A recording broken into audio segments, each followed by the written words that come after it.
Good afternoon, everybody. My name is Anita Lee. I'm the Chief Programming Officer for TIFF, and I could not be more excited to moderate the press conference for My Policeman. Before we begin the program, I'd like to just share a few housekeeping items. A reminder to press in the room, the embargo for My Policeman lifts after the first public screening, which takes place at the premiere tonight. Please hold on to your reviews, stories about the film until then. A very big thank you to our media partner, Twitter. We are so excited to be live streaming this press conference at TIFF Industry. As a reminder, please, no photography or filming of any kind. All of our questions have been submitted in advance, and thank you so very much. Adapted by Ron Nyswaner, Philadelphia, Freeheld, from the Bethan Roberts novel and directed by Michael Granage, with restraint and understated elegance, My Policeman builds as it lets its characters accept the truth about one another, and in its final moments, we are allowed to witness the quiet power of a love that can be finally embraced. Please join me in welcoming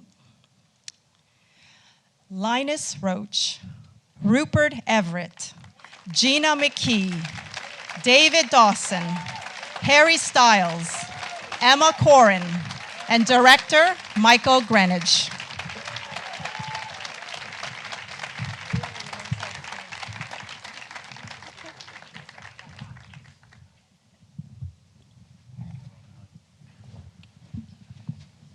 When I first saw the film with the team here at TIFF, there was literally a moment of silence after the film ended. We were so profoundly moved and immediately agreed that what it really inspired was such a strong sense of love and courage. I'd like to ask my first question to Michael. What drew you to this story? Tell me about how this story resonates with you personally. That's me down here, Anita. Hello. Hello. Yes. That was for me, was it? It is for you, Michael. Thank yes. you. Hello, everyone. What first drew me to the story was, I guess, a personal connection of some kind, because I was born into the England that is represented at the start of this film. And as a gay man, that meant a great deal, obviously, because in the last 60 years, we've made an incredible change to what it was like then. The law was changed in 1967. There was then at least a generation of kind of continued prejudice. But slowly, things started to change. Things started to move forward, and the world we find ourselves in now is very different to the one that's represented in the film in 1957.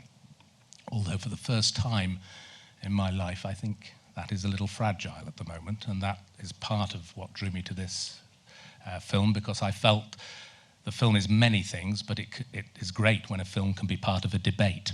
And I think, certainly I hope My Policeman can be part of a debate that's going on right now. But that's just one thing that attracted me to the film, personal. Yes, and on that, as you saw, the story moves between the 1950s, when homosexuality was illegal in the UK, to the 1990s, when it became much more accepted in general society. On that note, I'd like to ask a question to Rupert, Gina, and Linus. Why is it important for stories like this not to be lost with time? And maybe we can begin with Rupert. Would you repeat the question? I was so worried about who was going to answer first. Yes. Why is it important for stories like this not to be lost with time? Oh, well, I think it's very simple. It's a great story. There's a lot of human suffering, and like Michael said, it's a fascinating journey to go on from modern homosexuality to 1950s homosexuality, and how far we've come, and that's very exciting in a story to see. Even though our side of the story is quite a depressed side of the story in a way. Don't you think? I find that there is some optimism in there, but it's not at the forefront, perhaps. I think ultimately that there is, I'm trying to be without, obviously I know you've seen it, but I know that people are recording this, so I'm trying not to give away too much. But I think that the end does show a certain amount of optimism in that there's an attempt to address the past. And for you, Linus? I think I'd just echo that, really, that, culture evolves. Thank God. We've still got a long way to go, but that, over this huge amount of time, there's a little bit of redemption at the end. There's a bit of healing. There's a future. And I feel that's the power of the story. And also just to remember that however much we grumble about the times we're in, we're actually extremely lucky. So it's important to remember that. Mm-hmm. I feel like younger audiences seeing this film will really appreciate the history and the journey that many went through to arrive here today. And I feel like that will really be a strong takeaway. Yes. The next question is, what initially drew you to this script? And we would like to have as many of the panelists answer that. So perhaps we can start with Harry. Me? Yeah, I think what initially drew me to the script is, I think it's quite a, it's obviously like the themes in the film. I think, it's based in two different kind of time settings, but I think the general themes are incredibly timeless. I think that's why the film works so well. I think, the themes of love and freedom and the kind of search for that is incredibly relevant, kind of whatever time you were to set it in. And then I think, for me, a big draw to it was I think people are able to see a part of themselves in each of the characters. I think that's what is kind of the most beautiful thing about the story, is that all of the characters have some really nice qualities, and they also have some flaws that, we might hope not to have, but as humans we all have them. And I think at different points in the story you're able to see bits of yourself, and sometimes maybe not your favorite parts of yourself, in different characters. And I think that's why it kind of resonated with me so much. Was just, whether it's Marion's kind of, kind of like acceptance of, or kind of like going along with things kind of reluctantly, or, or all the different kind of like, kind of more deceitful parts of the characters, and all of that. I think there's just a very human aspect to all of them. I think that's probably what did it for me. Emma, did you want to answer that question as well? You put that really well. Thank you. Yeah, I think similarly for me, very relatable in many ways. Yeah, everyone's flaws and like the nuance and complexity of these young people living in a very strange time and trying to figure out who they are. Yeah, and I think I really like the joy that they find amongst themselves as a trio, and the joy in that friendship. I know that that's something we spoke about a lot in rehearsal. And then also that juxtaposed with like the tragedy in the end, and like, yeah, everything that they go through. I liked that there were those two sides of that. Yeah. And David? I think initially I wanted to do it because Michael was doing it. I've worked with Michael many times over the years, and it's always an absolute joy. And this was equally as special. But I think I was fascinated in playing Patrick to ask the question, how does somebody not only survive but thrive in this time? And exploring how Patrick can have two different personas, like the public persona in which he can achieve his ambitions and be respectable within that society, and then exploring the private man, the vulnerability, and someone who, like everybody, just wants to find love and beauty in the world. So that excited me. Yes, fantastic. And just moving forward from that same question, and this is a question again for Harry, Emma, and David.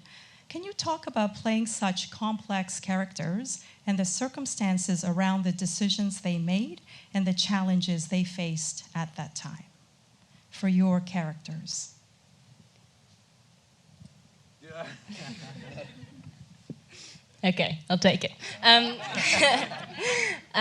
Yeah, I think it's something that really drew me to Marion was that complexity because, yeah, especially in like what she ends up doing. I don't know if I'm allowed to spoil stuff or what we're doing with that, but we're all here.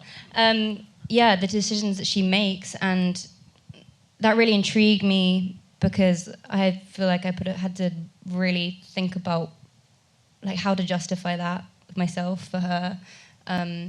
Obviously, the time she was living in, I think she was such a product of her time and the society that she was functioning in. But also, what really fascinated me with like her youth, and I really had this sense of her as like that first time you fall in love and the intensity of feeling that you experience, and then the fallout from that can leave you feeling so hurt and so fearful, and the fact that she was acting from that place and that driving her to do some of the things that she did. Yeah, so much complexity to work with. But then the great joy of this like friendship and the love that they all have for each other. And I think it's also rare to explore a love triangle where all those dots are joined up so equally. And I think that within the trio, they all have their own dynamic. And I thought that was really rare. And yeah, it gave us a lot to work with, which was cool. Yeah, it certainly makes, I thought I was excited, hopefully for how an audience will respond to the journey they go on throughout their lives, you know, and scripts are very exciting when you know that an audience might, it's what Harry said before really, are conflicted perhaps in how they feel towards these individuals, but hopefully you understand it's because of the world in which they live that they made those decisions. Yes, Harry. Yeah, I think it kind of, you know, speaking on the position of Tom, I think he's a product of his time. I think the nicest thing about kind of our three characters is kind of echoing what Emma said, but I think despite all the complexity and you know the kind of deceiving nature of like a lot of aspects of the kind of triangle between them, there's also just a lot of like very real friendship, I think, as well. I think, you know, Tom's love for Marion is very real, and Tom's love for Patrick is very real, and I think that part of why it's so painful in the story is because I think Marion and Patrick are actually very good friends, and there's like a very real love there as well. So I think just having that kind of duality of, you know, everything not being so kind of black and white in terms of, well, you've wronged me and that means I don't like you anymore, and all that kind of thing. It's not really how the world works and how human beings work. So I think there's so much nuance to them and so much complexity that comes for people in real life around, you know, sexuality and finding themselves and all of that kind of stuff. And I think, you know, around sex in particular and sexual relationships being, you know, shrouded in kind of fear for a man in that time, for Tom, for example, and fear and shame and all these things that you don't necessarily know that much about if you don't encounter other, you know, homosexual men at that time. It's for someone like Tom, it's all of his feelings towards men I would imagine feel just so foreign. So, yeah, I think just kind of anytime it's that complex and you're getting to play with like actual nuanced kind of human emotion is really nice. Mm-hmm. Absolutely. I was really struck by the empathy and the tenderness I felt for each of the characters. And as you mentioned, the nuances and the layers. And I felt that was handled so beautifully in the performances and in the writing of the script as well. For you, Harry, this is another question. When we meet Tom in 1957, he's trying to escape the narrow world he's always known. Can you tell us about the search for his identity and the circumstances that held him back? I'll try. I think Tom is. I think he's very curious, which is kind of. I think he's someone who is born into a very small world, and as if you're born into that kind of environment, it's hard to. I think you feel like you know where the edge of the world is, and slowly throughout the story, I think he's realizing that it's a little further away than, Brighton or kind of that coast. And I think, people live entire lives in very small bubbles like that. And if that's how you've been brought up, and everyone around you and the generations before you, your parents, etc., have all lived within that kind of small bubble, it's obviously very difficult to even picture the world outside of that. So I think when he meets someone like Patrick, who is well-traveled and likes art and finds himself kind of being curious about those things, it kind of just sparks this, it's kind of like feeding his curiosity, that it's not kind of strange for him to be curious about stuff. And then I think him with Marion, he also finds ultimately a friend who is the most accepting of him. And I think that's why, kind of, regardless of whichever way you kind of think on their relationship, I think their friendship is incredibly real and loving and tender. And that, very profound search for identity for your character brings us to the 1990s. And this is a question for you, Linus. How did Harry's performance inform how you played Tom 40 years in the future? And how did that character grow? Well, this might not be a direct answer to the question, but Michael said a very clever thing when he could have, of course, put a lot of prosthetics on these young people and made them play the older people. But it's kind of true that we become different people later in life. And what Harry brings is this, he naturally brings this, I think, sort of innocence and a sense of wonder. It's not naive, but he's very present in that. And it's a moment in time where there's so much potential. It's colourful. There's so much of a future that's there. And then what happens, and he gets frozen in time. So I got the job of taking on the man who's lived with a heartache and a heartbreak for 40 years. And it's quite something to contemplate. I think many of us who've been on the planet a little longer might know a little bit about that. But what's it like to embody it, but at the same time you're in denial of it? It's there as a deep ache, but he's got this friendship. He loves Marion. And, he's got a life. And suddenly the catalyst is brought in and everything is turned upside down. So it's a brilliant premise. It's what I love about the film, that it deals with such a big movement of time and of a large movement of life. And the way Michael brought us into the two worlds, he included us all in the way he was going to approach it. But it was very colourful and lively and bon vivant and fantastic in the 50s. And we're in this sort of dour, slightly trapped, inhibited. Even the way it's shot, we're sort of trapped inside our lives, but we have a love there.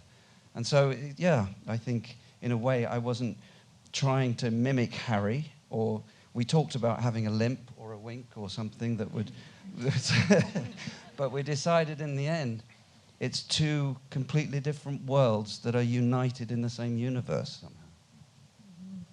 And, it made me think about, with your character, just wondering, how many more men or women, in our world today who may have had, such a passion or a secret. So I thought that was really very, very moving, and that very small shift in your character at the end of the film felt just beautifully handled and just the right note. Yes. For David, can you tell us about Patrick, the character that you play, and how he lives his life very differently than Tom? And what did you take away from this experience? Well, we meet Patrick. He's a lot older than not a lot older, but a little bit older.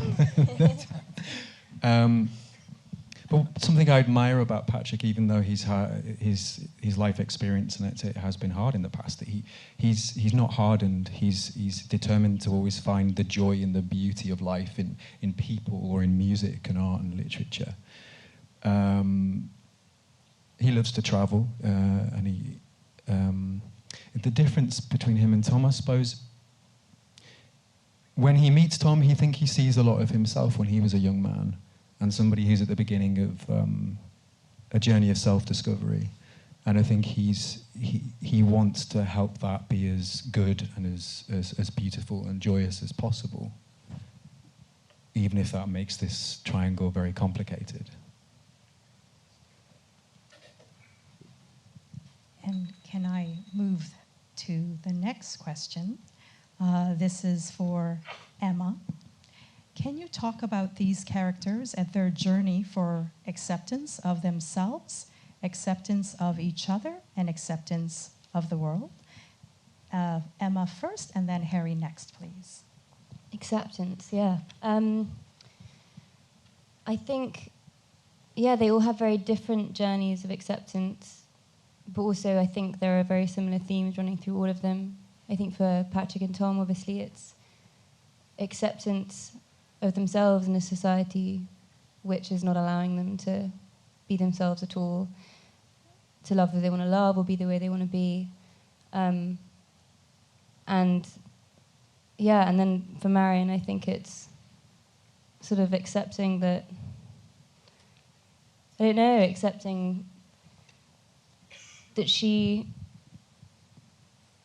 is the product of a society which has determined a way that she thinks that ends up sort of driving some of her actions that she lives to regret for a long time during her life. I think that there's didn't Ron talk about he wanted to write it like a mystery, and how there's like this search for truth that follows the characters from when we meet them towards the end. Towards the end of the film, you really see them and how they've ended up sort of battling with truth and with themselves. And I think, Marion ends up living a lot of her life, never truly being able to own up to what she did to her friends, to herself. And it really follows her, that sense of guilt and that sense of confusion. I think when you meet her in the start of the film, she's incredibly young. And Marion has this beautiful naivety, but also this really intense stubbornness. I think she falls so in love with Tom and then is so convinced that it's going to work, and so convinced that he feels about her exactly the same way she feels about him. And I think then when she discovers the truth about him and Patrick, so much of her anger isn't really to do with their relationship, which is also something she doesn't really understand, because just of her lack of awareness, I think. But so much of it is to do with the fact that she was wrong and that all her worst fears were confirmed.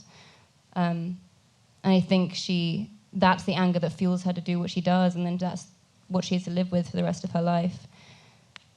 And then there's that moment at the end of sort of euphoria, that liberation, when she can finally let go. And that's really like, it takes her that long to accept herself, to almost let herself be, sort of find redemption and forgive herself, I suppose, and feel like she's righted some of her past. Yeah.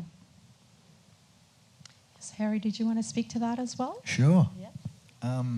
Yeah. I think Tom's version of acceptance is a pretty depressing one. I think it's, I think he accepts that he's going to deny this part of himself for a really long time. And I think it's kind of, it's like a quiet acceptance between him and Marion that it just won't be discussed, which, you know, is very, you know, it's like none of them were going to therapy, were they? I don't think. It's, I think just, you know, being in it. I think for me, like the story, the reason why the story is so devastating is because ultimately, to me, the whole story is about wasted time, and I think wasted time is the most devastating thing because it's the only thing we can't control. It's the one thing we can't have back, and you know, the one thing that I think matters, whatever kind of life you've lived, at the end is you think back on time with people you love and time that you spent. I mean, I'm assuming I haven't been at when I've died, but you get what I'm saying.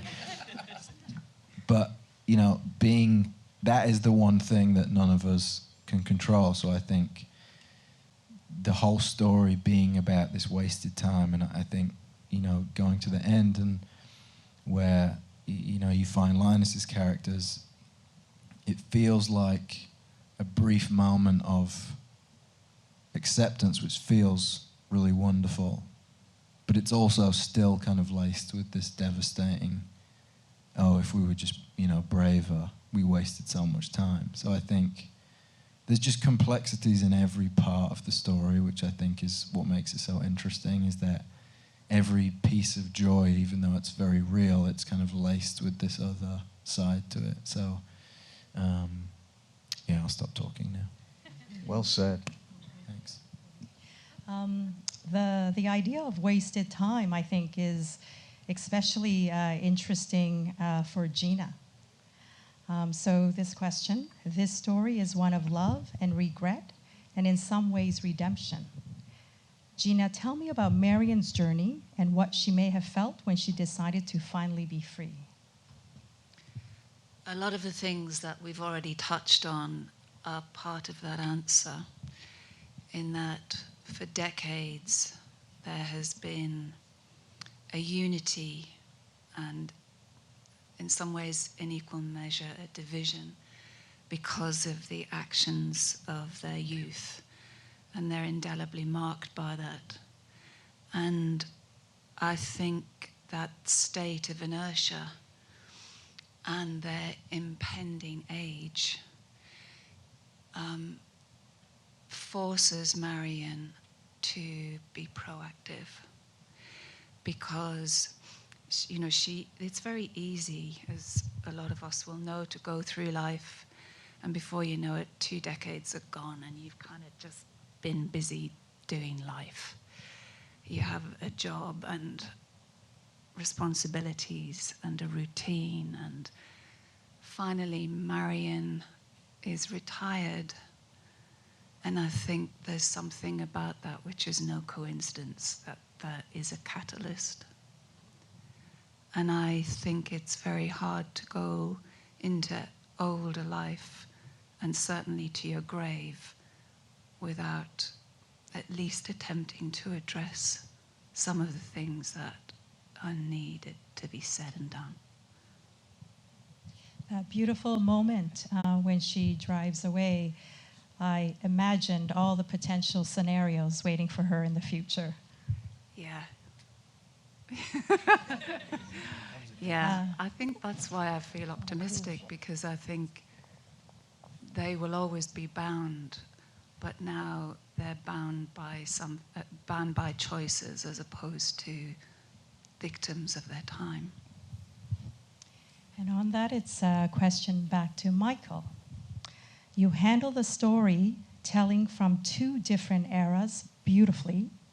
Tell me why this was important to the story and how you made this decision. Well, Linus talked a little bit about, and Harry, both of them eloquently, about, you know, what time does and how we change. And I felt I wanted the piece, to me, when I read it, it was a piece about memory and time and how the two are interconnected. And sometimes I'm now of the generation of the older group, and I sometimes can stand in the house I've lived in for over 40 years, and I can remember every single part of the last 40 years, and some days you can only remember it like you can only remember, you go straight to a place. And I think the way we play in our heads with time and memory is very sophisticated, actually. It happens in a way we can't control, but it also happens in a very sophisticated way. And I think the film operates on that level as well. It's about trying to take the audience is invited to fill in the missing years in a way. That's what's lovely about it. We make no attempt to try and address those 40 years. We start with them, with the whole world ahead of them, with all that youthful ambition, and then we see them not at the end of their lives. Actually, I think that's the important thing here. That's very crucial actually to the storytelling. We see them with still part of their lives ahead, and the decisions they make between those two periods. And certainly the decisions they make at the end are crucial to everything that's gone on in that whole period. So it's just a very it's a lovely thing to be able to play with and to be able to pick up certain nuances between the younger and older actors, and all of that is part of the way we're trying to craft the story of these two time periods. I mean, it is very interesting. I was at college with Linus, and so we were Harry's age, and he's fared much better, I ought to say.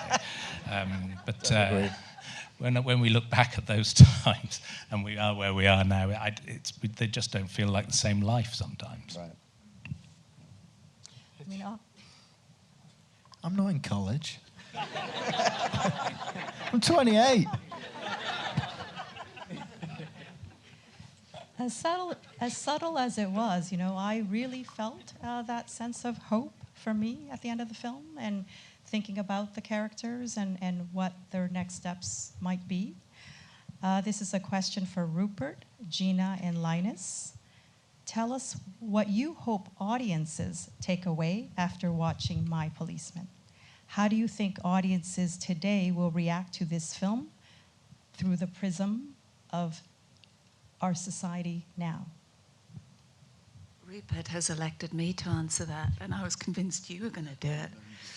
I always find it really very hard to say what an audience might take from any piece of work, and I can only really say what I hope or what I felt when I first read it. But I think that I hope that it provokes discussion. I hope that it gives people courage. I hope that it gives a lot of people understanding. And I hope that it makes people feel ultimately that there is some salvation there. And I agree with what Linus said earlier. I think it's a great opportunity to see how much things have moved since the first part of the story, and that is essentially what makes you leave the cinema, even though the three characters might be quite broken by the experience, but with hope, because history, we are constantly changing, and I think people's historical context has become quite narrow since the virtual world descended on us, and so to have such a much larger vista, I think is really positive and helpful and inspiring for today.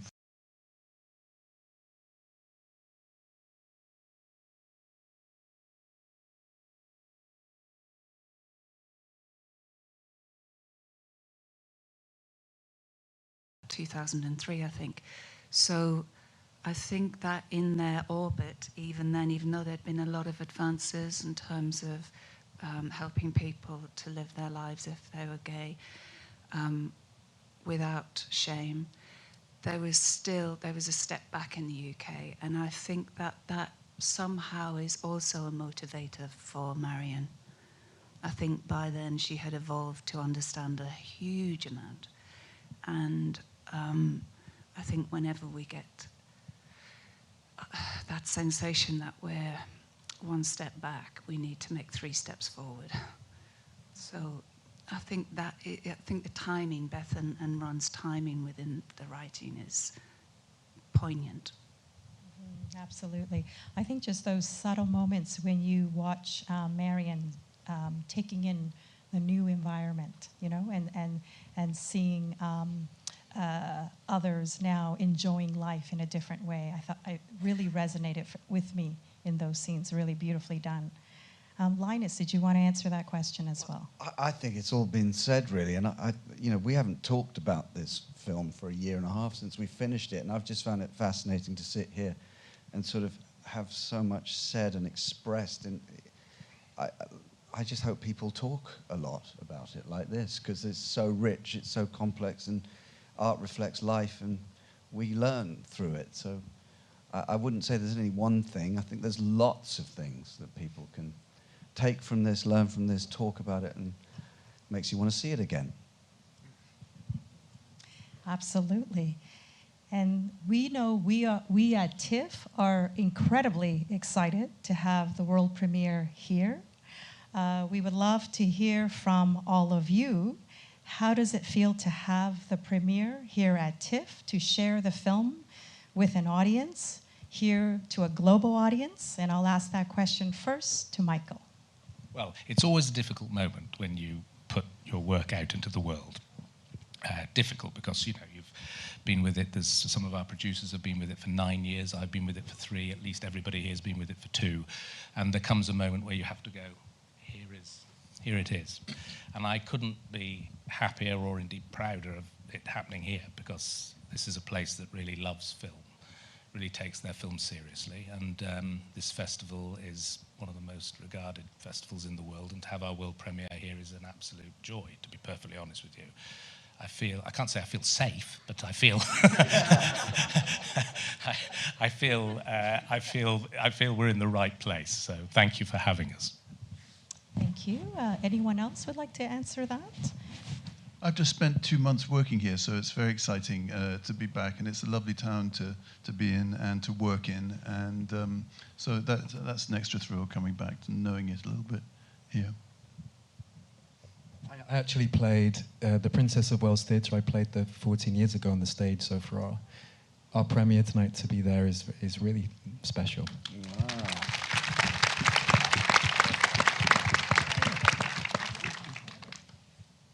Well, we knew on the programming team that this film would be loved and just so widely appreciated by a Toronto audience.